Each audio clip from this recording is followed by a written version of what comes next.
Hello students, कैसे हैं आप? आशा है आप बहुत अच्छे होंगे, मजे में होंगे और अपनी पढ़ाई बहुत आसानी से कर रहे होंगे। मैं धर्मेश सिंह आपको अपने चैनल पर आमंत्रित करता हूं। आप इस चैनल पर आकर अच्छी तरीके से पढ़ाई कीजिए और आशा है कि आप बहुत कुछ यहाँ से सीखेंगे। ये चैनल केवल उन विद्यार्थियों के लिए है जो वास्तव में एक ऐसा चैनल ढूंढ रहे हैं जहाँ पर उनके कंसेप्ट क्लियर हो सके, जहाँ वो बहुत कम समय में बहुत अच्छे से सीख सकें। तो आइए आज फिर आपके सामने एक नया चैप्टर पेश है, parallel line and intersected line. ये चैप्टर 7th क्लास के लिए। कौन सी क्लास के लिए? 7th class 7। ये चैप्टर क्लास 7th के लिए है और 7th क्लास में भी स्पेशल उन लोगों के लिए है जिसमें ये बुक चलती है, जिस स्कूल में ये बुक चलती है। ध्यान से देख लीजिए इस बुक को। जिस स्कूल में ये बुक चलती है उसके लिए तो है ही, साथ में उन लोगों के लिए भी है इसमें अदर बुक चलती है, क्योंकि यहाँ पर हम इंट्रोडक्शन दे रहे हैं और चैप्टर के अंदर इंट्रोडक्शन का मतलब वो सारी बातें होती हैं जो सभी बुक में सेम होती है, बस क्वेश्चन ही तो अलग होते हैं। तो क्वेश्चन हम लगा लेंगे, लेकिन सबसे पहले है इस चैप्टर का introduction. So I tell you about this chapter.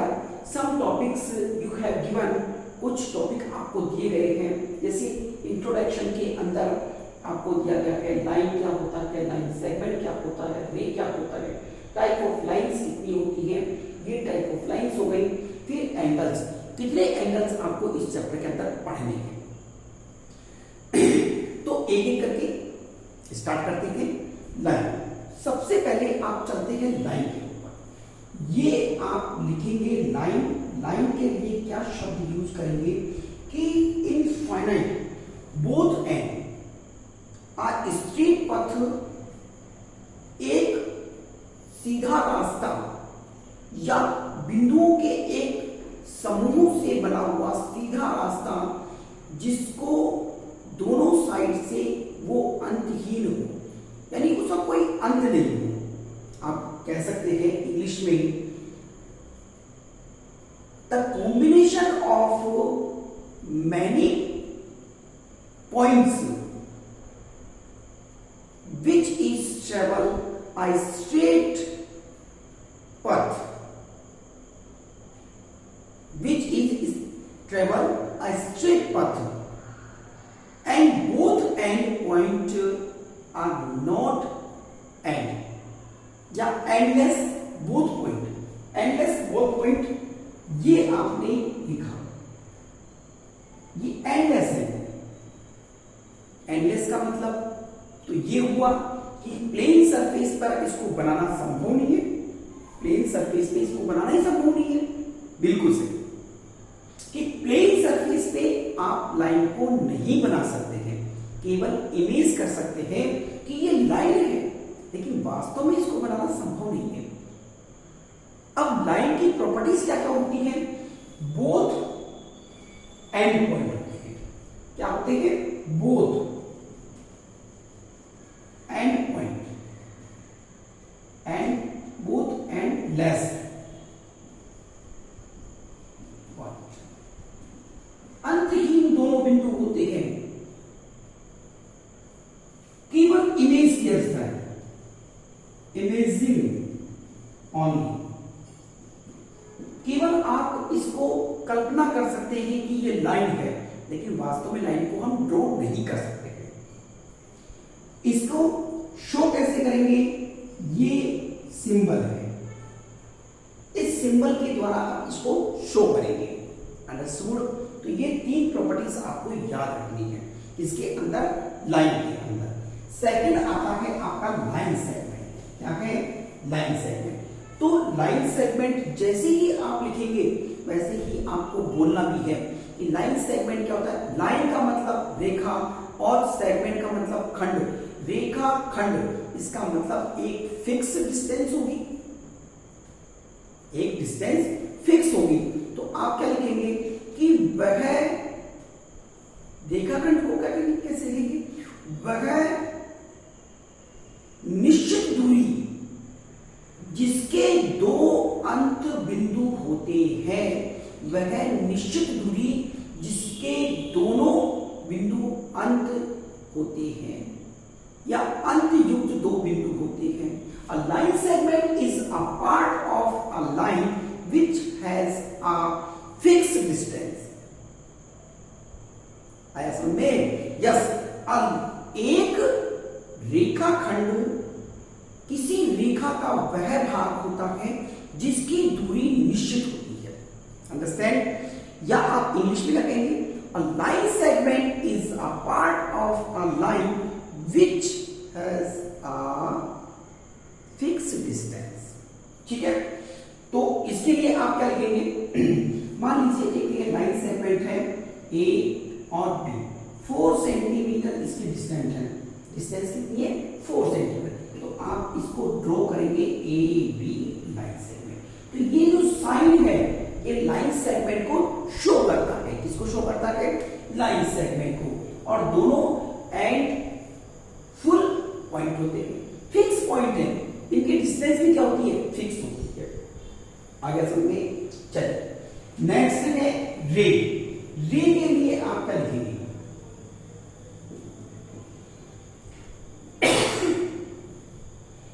एक ऐसा सरल पथ जिसमें एक बिंदु अंत वाला और एक बिंदु अंतहीन होता है, या आप ऐसे कह सकते हैं किसी लाइन का वह भाग जिसका एक बिंदु निश्चित होता है और दूसरा बिंदु अंतहीन होता है, उसे क्या कहते हैं? रे कहते हैं। इन इंग्लिश में कैसे बोलेंगे? a part of a line. Ray is a part of a line which one point is fixed and another point is endless. तो एक बिंदु तो इसका फिक्स है, बनाएंगे कैसे इसको? ऐसे बनाएंगे। ये बिंदु तो फिक्स है और ये बिंदु अंतहीन है। अंतहीन का मतलब तीर का निशान जिधर है वो अंतहीन है। ठीक है, तो अगर आपको ये लिखा बी तो ए बी अगर म्यू बना हुआ है इसका मतलब क्या है? रे। इसका मतलब रे दिया हुआ है। अगर इसने ऐसे बनाया होता तो क्या लिखते?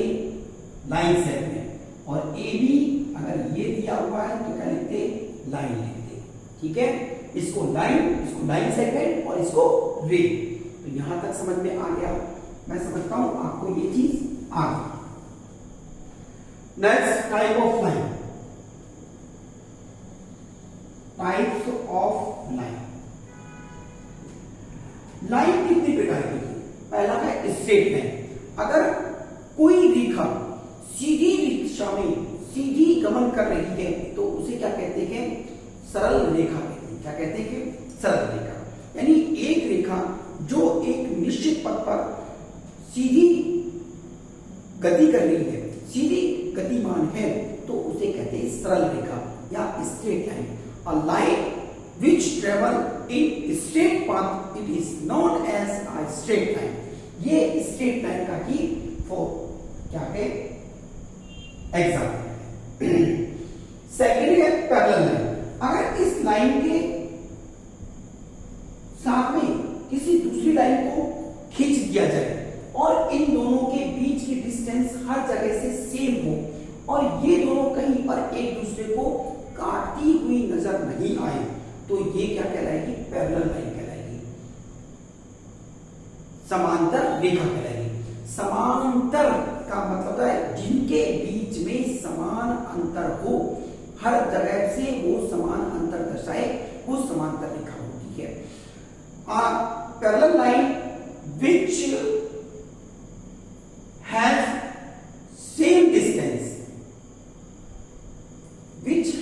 same distance between all points, यहां से भी, यहां से भी, यहां से भी, यहां से भी, सब जगह से वो क्या है? पैरेलल है। And it does not intersect any how, किसी भी कंडीशन में ये एक दूसरे को काटेंगे नहीं, तो ये क्या है? Parallel line. थर्ड आपका आता है इंटरसेक्टिंग लाइन।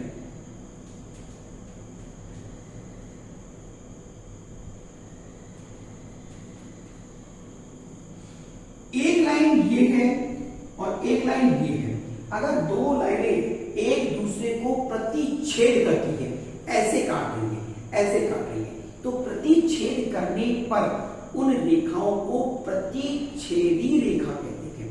हिंदी में, शुद्ध हिंदी में प्रतिच्छेदी रेखा कहते हैं। In English when two line intersect each other at a fixed point, it is known as intersecting line.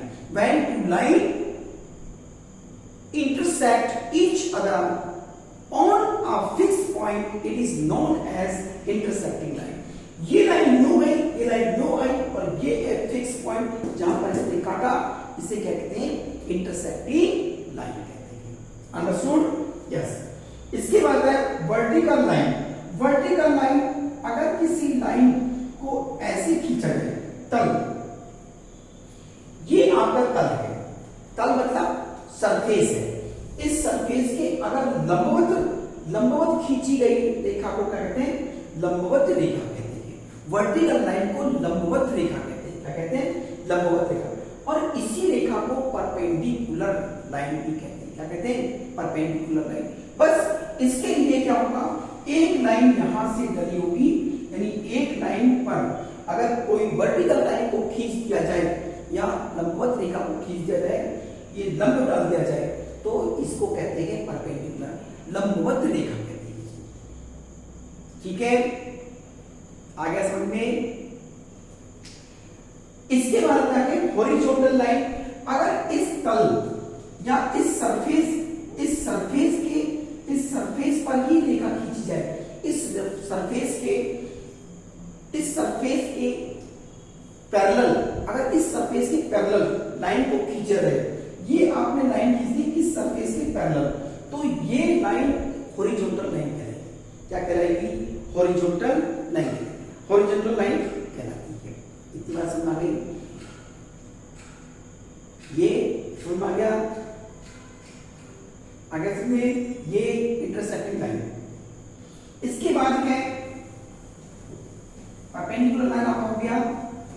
फिर आता है ट्रांसवर्सल लाइन। अगर दो लाइन आपस में दी हुई है और तीसरी लाइन ने उसको काट दिया, तो ये कहलाता है ट्रांसवर्सल लाइन। क्या कहलाता है? Transversal line.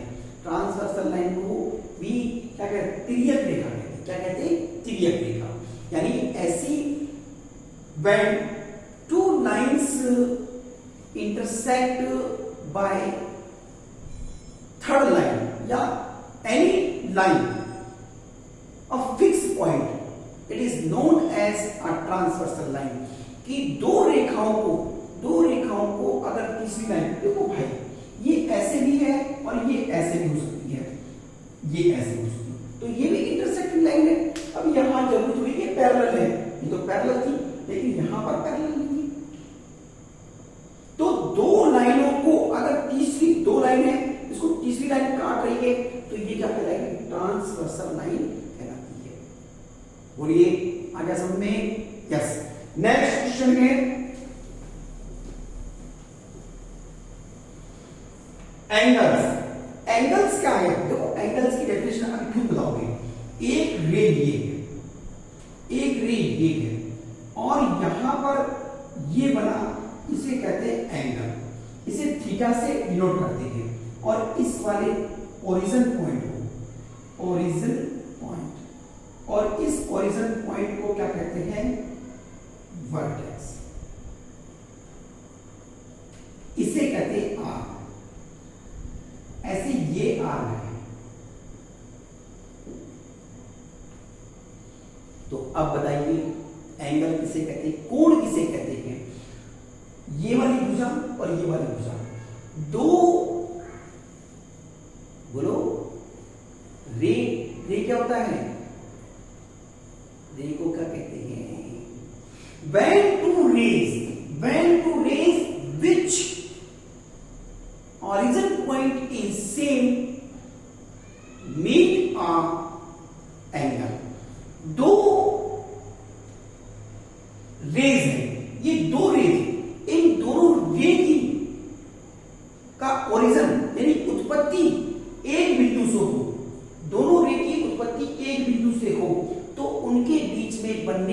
आकृति कोण कहलाती है। क्या कहलाती है? कोण कहलाती है। और इस वाले भाग को इसकी भुजा कहते हैं, इस वाले भाग को इसकी भुजा कहते हैं, और दोनों के बीच में ये आकृति बन रही है, इसको कोण कहते हैं। इसको थीटा से डिनोट करते हैं।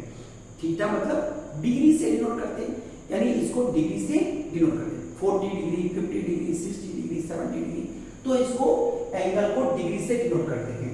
अब एंगल कितने प्रकार के होते हैं?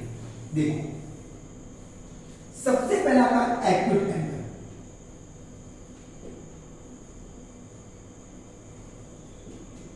कुछ एंगल क्या होते हैं? 0 डिग्री से तो बड़े होते हैं लेकिन 90 डिग्री से छोटे होते हैं। तो आप लिख सकते हैं कि एक्यूट एंगल 0 डिग्री से तो क्या होते हैं? बड़े होते हैं, लेकिन 90 डिग्री से क्या होते हैं?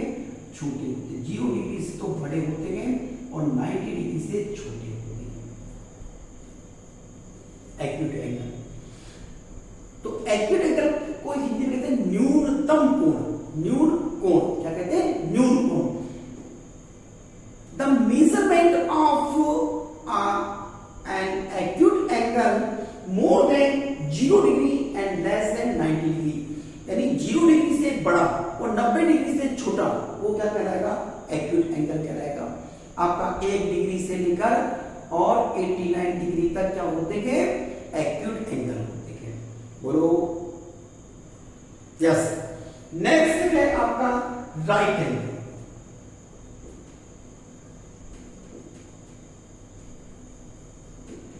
नाइन्टी डिग्री मेजरमेंट वाले एंगल को क्या कहते हैं? राइट एंगल कहते हैं। यानी फिक्स 90 डिग्री पर होगा वही राइट एंगल कहलाएगा। 89 पर रहेगा 91 पे तो राइट एंगल नहीं कहलाएगा। 89 पर है तो एक्यूट एंगल और 91 पर है तो ऑब्ट्यूस एंगल कहलाएगा। लेकिन फिक्स 90 डिग्री पे है तो क्या कहलाएगा? Right angle. जैसे ऑब्ट्यूस एंगल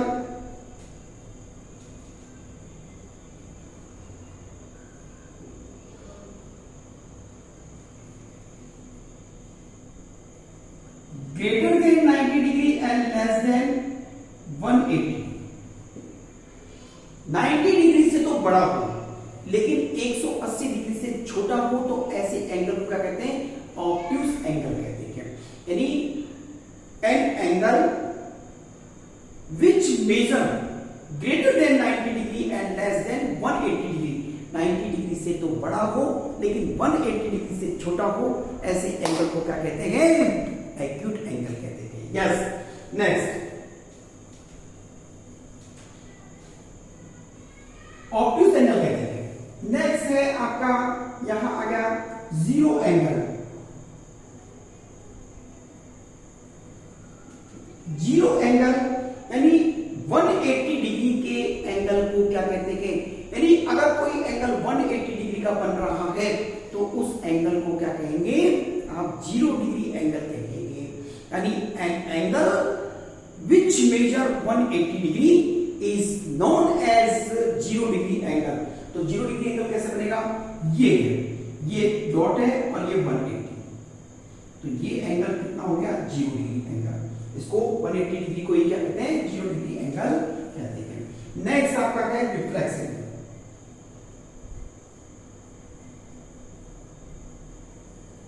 रिफ्लेक्स एंगल क्या कहते हैं? more than 180 degree and less than 360 degree, an angle measured by more than 180 degree and less than 360 degree, वह है कोण जिसका मान 180 डिग्री से अधिक हो और 360 डिग्री से कम हो। ऐसे एंगल को क्या कहते हैं? क्या कहते हैं? रिफ्लेक्स एंगल, परिवर्ती कोण। क्या कहते हैं? परिवर्ती कोण। इसके बाद में आता है आपका कंप्लीट एंगल।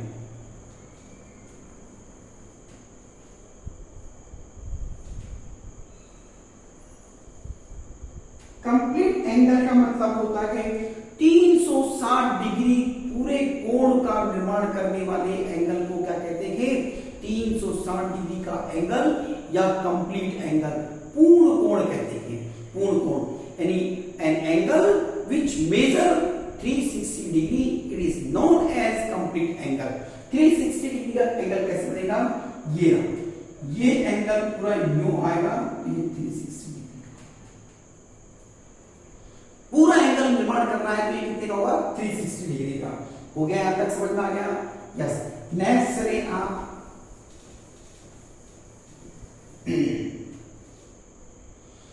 एडजेंट एंगल।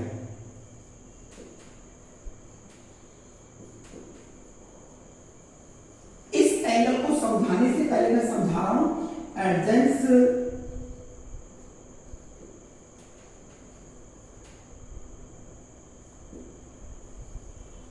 साइड्स।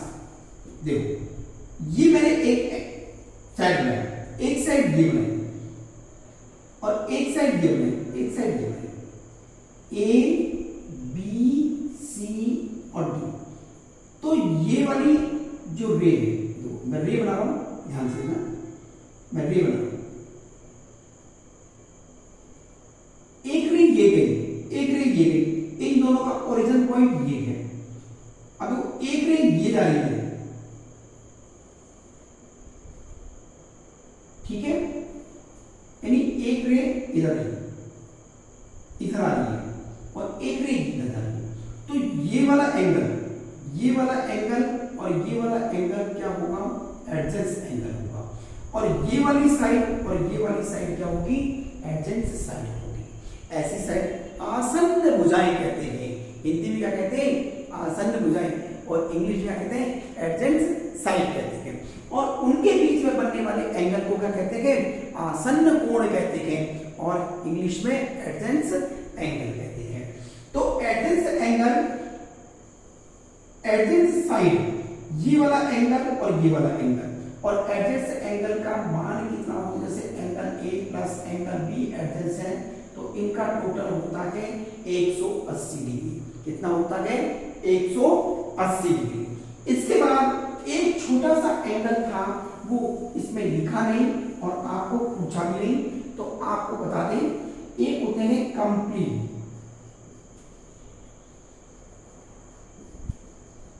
चरी एंगल और सप्लीमेंट्री।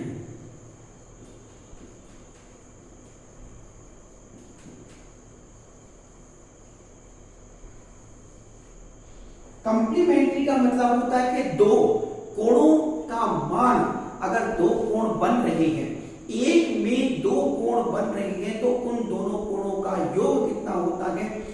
90 डिग्री। तो कंप्लीमेंट्री एंगल क्या होते हैं? ऐसे दो एंगल जिनका योग कितना होता है? 90 डिग्री। तो आप इंग्लिश में कैसे लिखेंगे बताओ?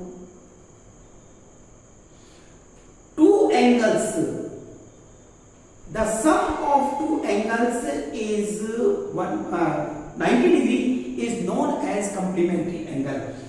Supplementary angle ऐसे दो कोण जिनका योग 180 डिग्री होता है, वो क्या कहलाते हैं? सप्लीमेंट्री एंगल कहलाते हैं। आप कह सकते हैं कि जितने भी लीनियर पेयर वाले एंगल्स होते हैं वो सारे सप्लीमेंट्री एंगल होते हैं। ठीक है, तो सप्लीमेंट्री एंगल ऐसे दो एंगल जिनका योग कितना होता है? 180 डिग्री होता है, सप्लीमेंट्री एंगल कहलाते हैं। ठीक है, यहां से खत्म करें इसको और नेक्स्ट शब्द है आपके पास में वर्टिकल।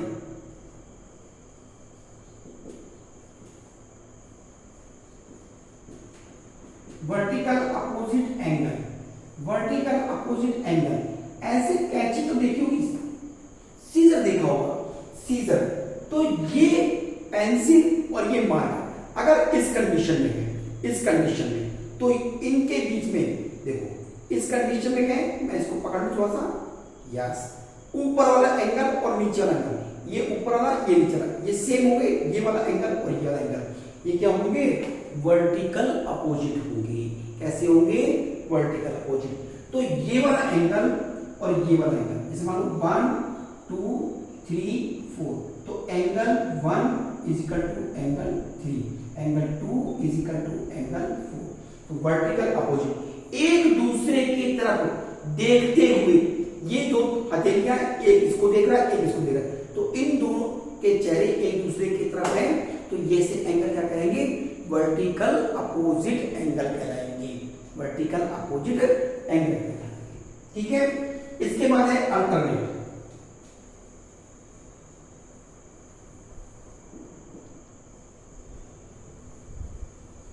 अल्टरनेट एंगल्स क्या होते हैं?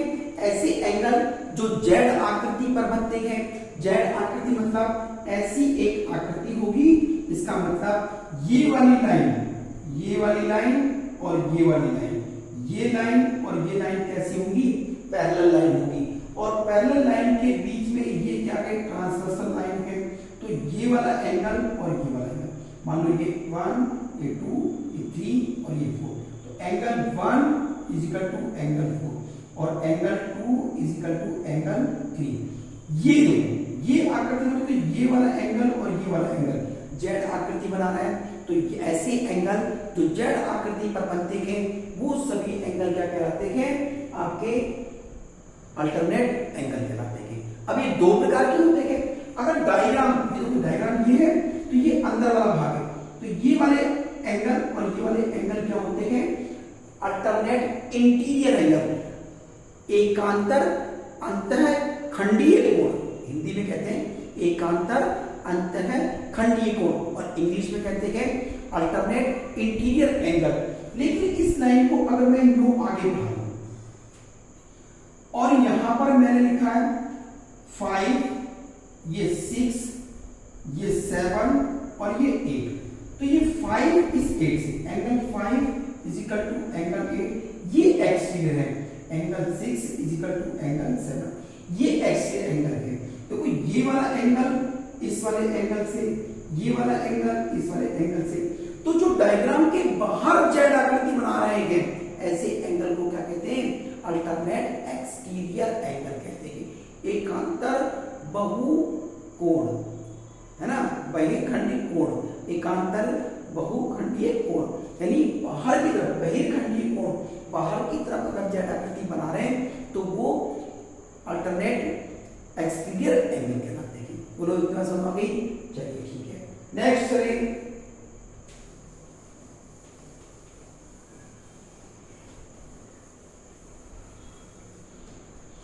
फिर आता है करस्पॉन्डिंग।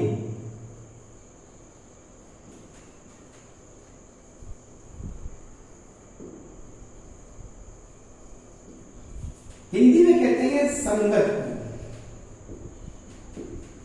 क्या कहते हैं? संगत कोण। ये एक पैरेलल लाइन है, ये दूसरी पैरेलल लाइन है और इसके बीच में ये है, तो ये angle 1, angle 2, angle 3, angle 4, angle 5, angle 6, angle 7 और एंगल 8। यहां देखो करस्पॉन्डिंग एंगल से पहले मैं आपसे कुछ पूछूंगा आपको बताने के, ठीक है? ये वाला और ये वाला एंगल 1 और एंगल 4 क्या है? बताओ, बताइए। एंगल 1 और एंगल 4 कैसे हैं? एक ऐसा एंगल देखा था आपने, ये वाला और ये वाला, ये वाला और ये वाला, तो कैसे थे ये? Very good, vertical. तो angle 1 is equal to angle 4 vertical, angle 2 और एंगल 3 ये भी वर्टिकल है। Very good. एंगल 5 और एंगल 8 ये भी वर्टिकल है। एंगल 6 और एंगल 7 ये भी वर्टिकल है। तो वर्टिकल तो आपको समझ में आ गया, बहुत अच्छा। इसको मैं कर दूं ड्रॉ।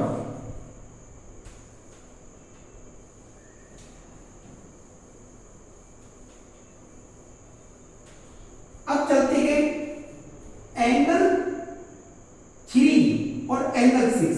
एंगल 3 एंड एंगल 6 ये आकृति बन रही है, ये रहा 3 और ये रहा 6, तो कैसे एंगल है? बताइए कैसे एंगल है? Alternate interior angle. तो ये alternate interior,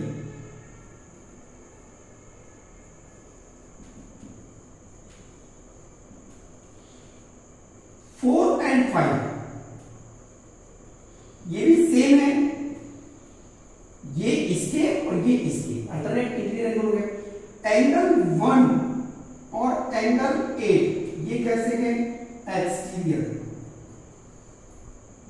alternate exterior. Angle 2 और एंगल 7 ये भी अल्टरनेट एक्सियल एंगल पे। यहां तक की चीज तो आपको अच्छी तरीके से आ गई, मुझे पता है। अब चलते हैं करस्पॉन्डिंग एंगल पे। देखो ये फर्स्ट एंगल है, ये फर्स्ट एंगल है और लाइन बिल्कुल न्यू चल रही है, न्यू आगे समझे। ये लाइन यहां बीच में आ गई और इसने इस एंगल को चेंज कर दिया, तो ये एंगल तो नहीं बना, लेकिन ये वाला भाग और ये वाला भाग ये सेम बना है। तो संगत कोण क्या होते हैं? वे कोण जो आपस में समान होते हैं, एक दूसरे के संगत होते हैं। तो एंगल 1 और 5, एंगल 1 और एंगल 5 ये है करस्पॉन्डिंग।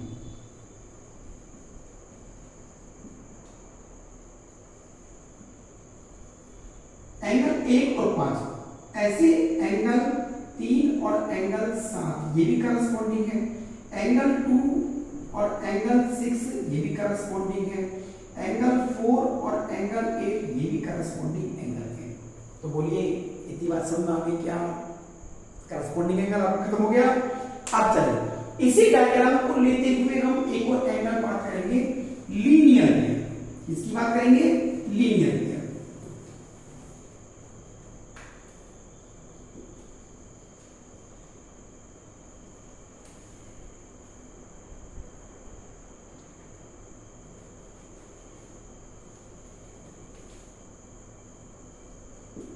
अगर एक लाइन में खींची हुई है और दूसरी लाइन को काट ली है, तो ये दोनों पेयर कैसे होंगे? Linear pair.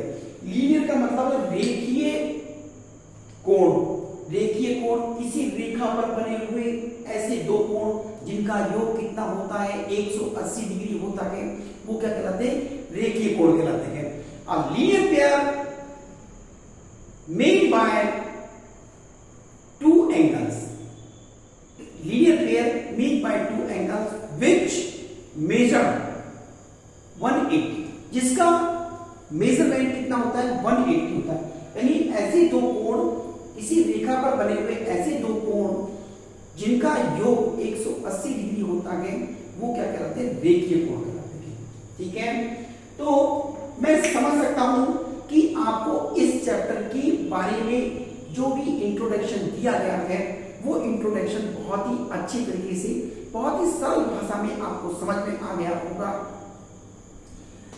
आशा ही नहीं, पूरा विश्वास है कि आपने इस वीडियो को देखने के बाद आपके कंसेप्ट क्लियर हुए होंगे। अगर कुछ बाकी रह गया है तो आप कमेंट बॉक्स में लिखिए, मैं उसका जरूर आपको आंसर दूंगा। ठीक है, तो वीडियो अच्छा लगा हो तो वीडियो को लाइक कीजिए, शेयर कीजिए, मेरे चैनल को सब्सक्राइब कीजिए, बेल आइकन जरूर दबा लें, जिससे कि नए नए आने वाले वीडियो आपको आसानी से मिल सके, आपको कहीं ढूंढने की जरूरत ना पड़े। तो आशा है कि the study point Dharmesh 4455 YouTube channel आपके लिए बहुत ही मददगार साबित हो रहा है। आप इसको बहुत लाइक कर रहे हैं, आपने इतना विश्वास दिखाया, इसके लिए बहुत बहुत धन्यवाद। आज के लिए इतना ही, कल फिर मिलेंगे इसी समय एक नई वीडियो के साथ, एक नई एक्सरसाइज के साथ और एक्साइटेड के साथ आपसे फिर मुलाकात होगी। जब तक के लिए गुड नाइट।